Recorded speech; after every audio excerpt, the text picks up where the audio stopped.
E salve, salve, gente boa! Seja bem-vindo, muito bem-vindo ao canal. Nesse vídeo a gente vai falar a respeito de Jesus, o Filho superior aos anjos. Vem comigo até o final, sai daí não.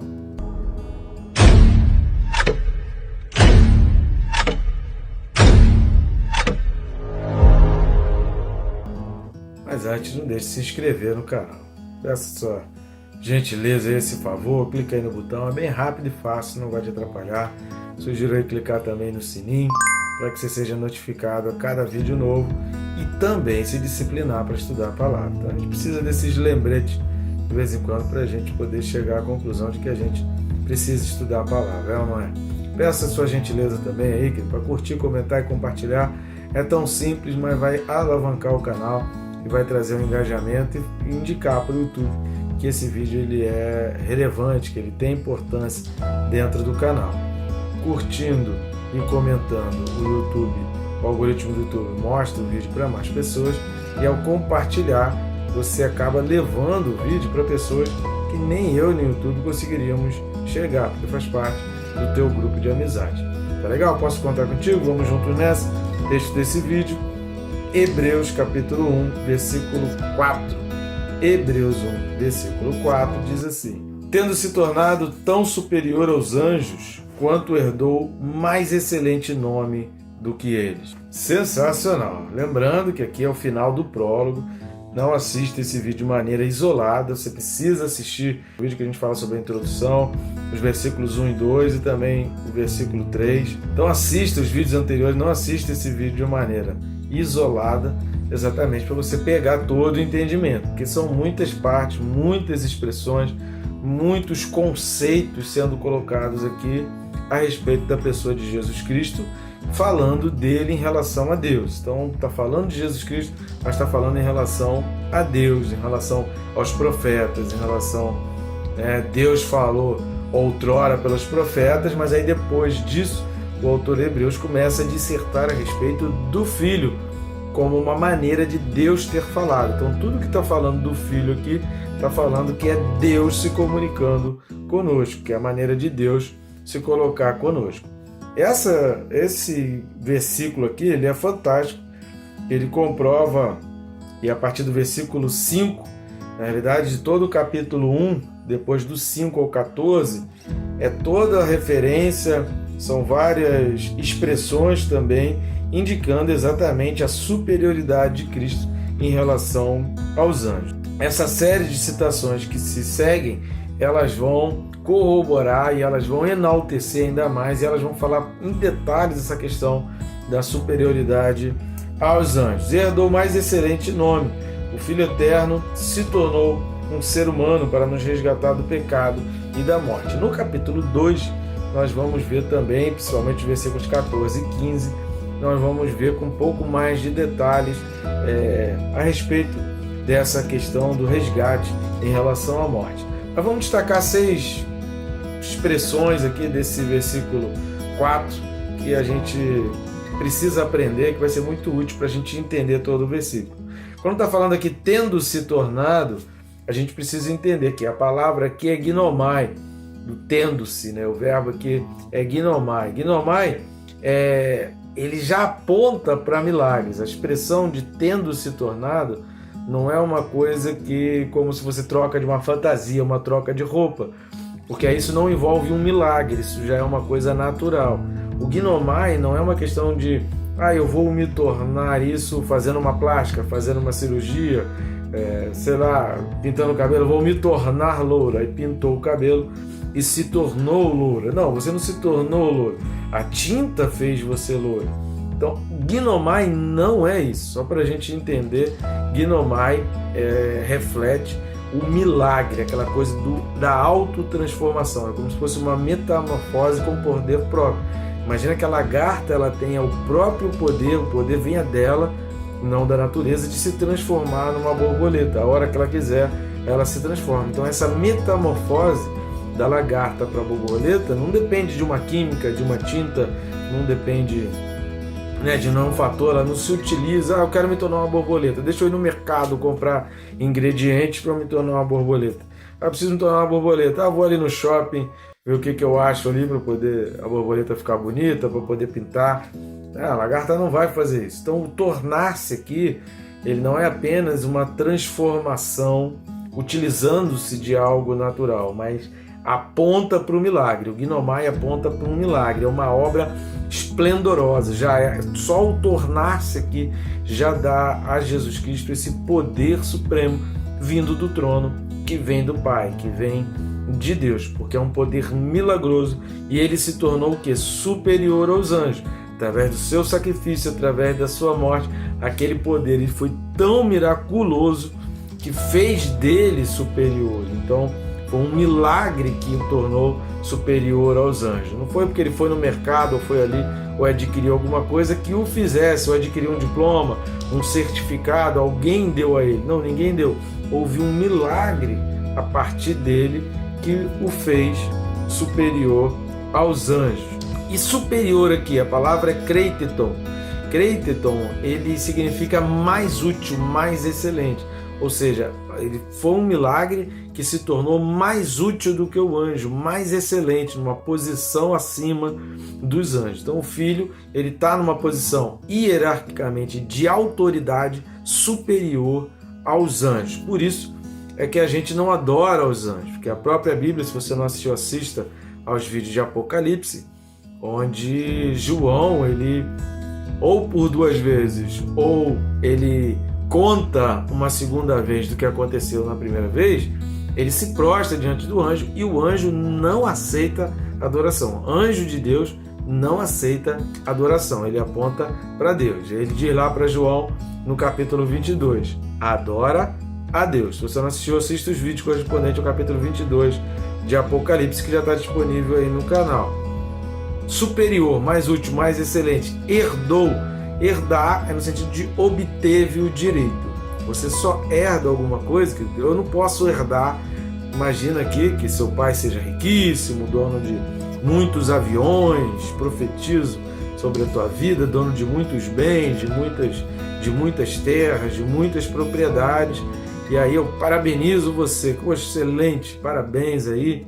Teu pai é dono de muitas propriedades.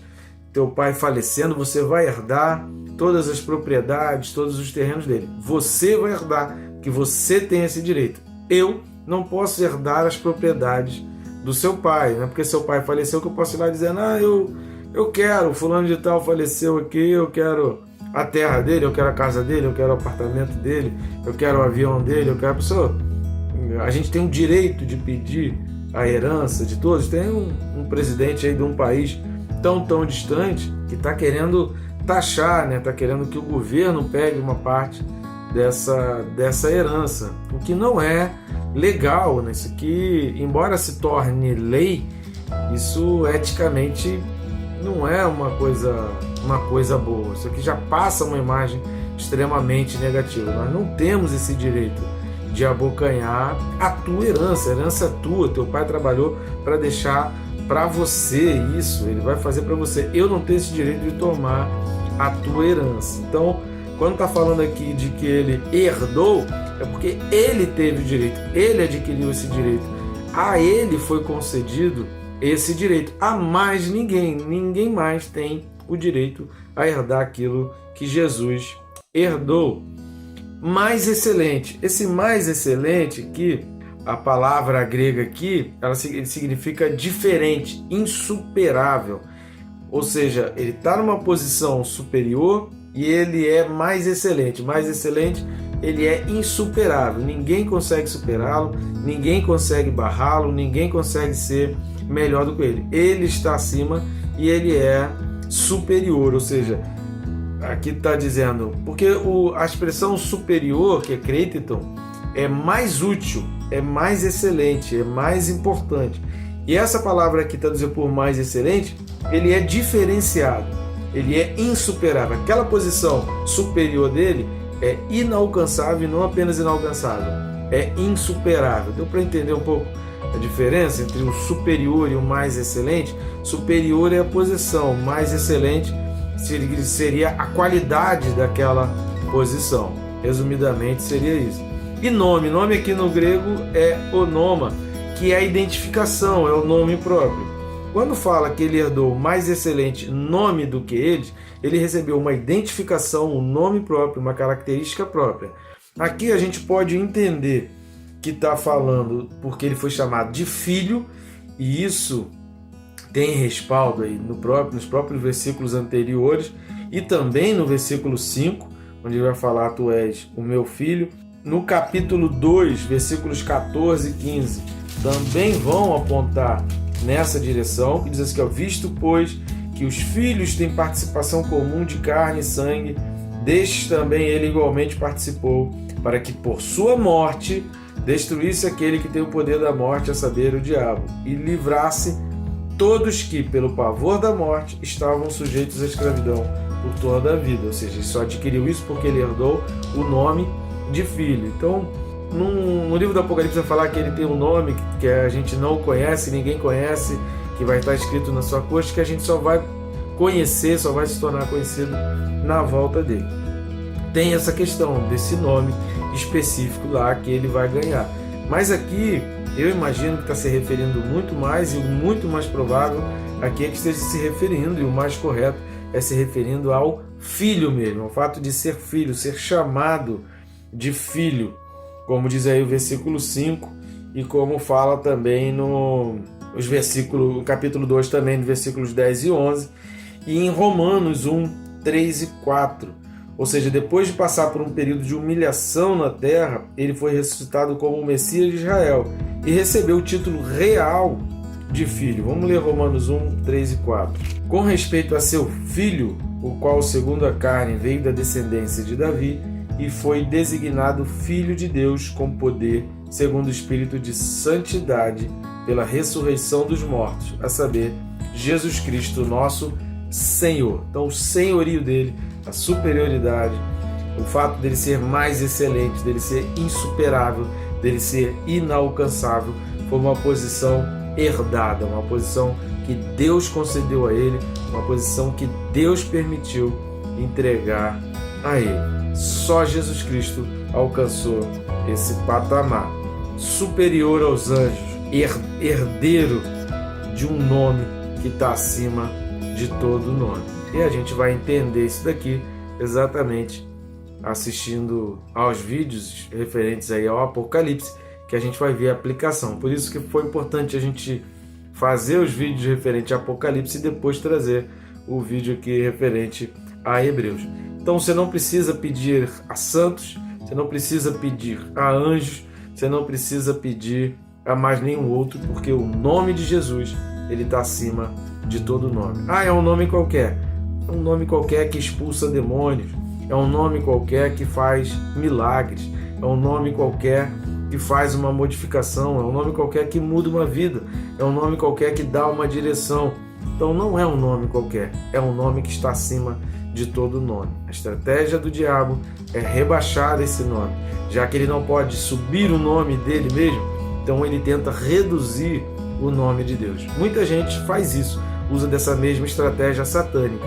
Qual é a estratégia satânica? Uma estratégia satânica é: se eu não consigo ser melhor, então eu vou difamar, eu vou criar uma notícia falsa, eu vou espalhar uma informação a respeito dele, para que aquele nome que ele recebeu, aquele respeito que ele tem, aquela admiração que ele tem, comece a diminuir e as pessoas percam a sua admiração, porque eu nunca vou chegar até ele.